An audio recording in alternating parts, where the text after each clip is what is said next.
And one more thing I gotta briefly mention is the small amount of wokeness in the game, depending on your the Veil Guard as DEI simulator for quite a while now, and while that is something I genuinely believe. I don't like them putting chemicals in the water that turn the friggin' frogs gay!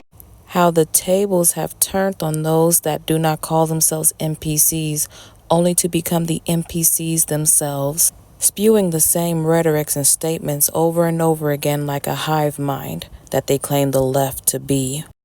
I want to start this video with me saying that in no way do I want my channel to just basically be me talking about these types of topics all the time. I am still dedicated to try to upload different types of contents whenever I can.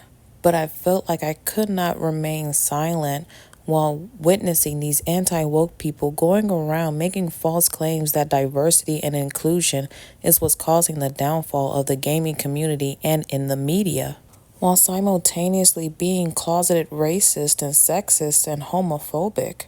Now, I'm not going to go ahead and deny the fact that Hollywood writing and many of the writers are doing horrible jobs when it comes to writing people of color and those of a minority group.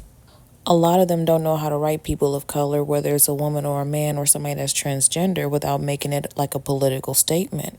And instead of listening and hearing us when we say we want new things that actually include a whole bunch of different types of people, they go ahead and rehash them and remake them and just recolor them and say, hey, here is your black character, and it's a recolor of an existing character. And I sympathize with the frustration about that. But that's not the case with many people who are anti-woke. Anytime somebody comes out with a new IP or a new storybook, whatever it may be, and it may have like a black lead, they always want to fault diversity as its downfall and not the writing. Because there are many video games and stories and books that has diversity and it has a great story as well, and they refuse to go ahead and acknowledge that. Baldur's Gate 3, The Walking Dead, Cyberpunk, Red Dead Redemption, GTA 5, 4, 3, 2, 1, all of it. Breaking Bad, Teen Titans, The Walking Dead show, the Justice League, so many other things that have so much diversity, good writing that made it work. And now they love using Concord as their anti-diversity stance. Like, they love using that as like, look, see what diversity does?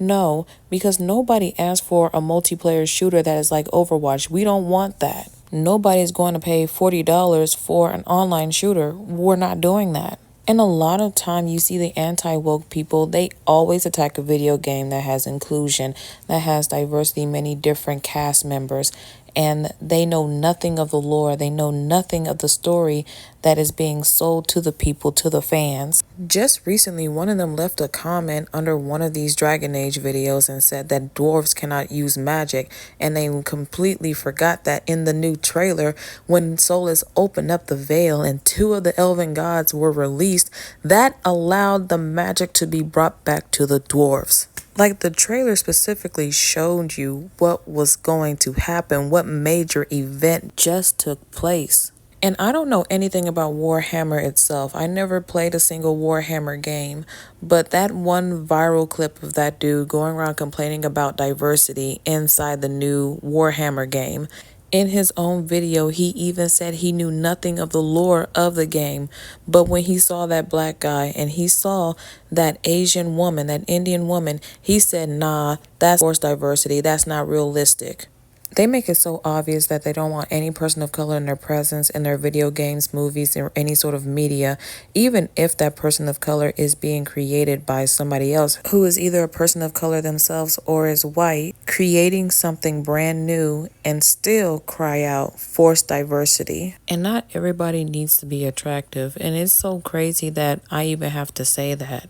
Because in TV shows and movies, even in anime where there is an unattractive character, you guys ignore them, and as you should, they're not in the main front. So why make it a big fuss when a video game does it? You're going to see unattractive people in your waking life. You're going to see them in your TV shows. You're going to see them in your movies. You're going to see them in your anime. And of course, you're going to see them in your video games. Especially if the game does not have romance or is forcing you to romance said unattractive character. And I've also noticed these new keywords that they love using, which is DEI. That one's new to me.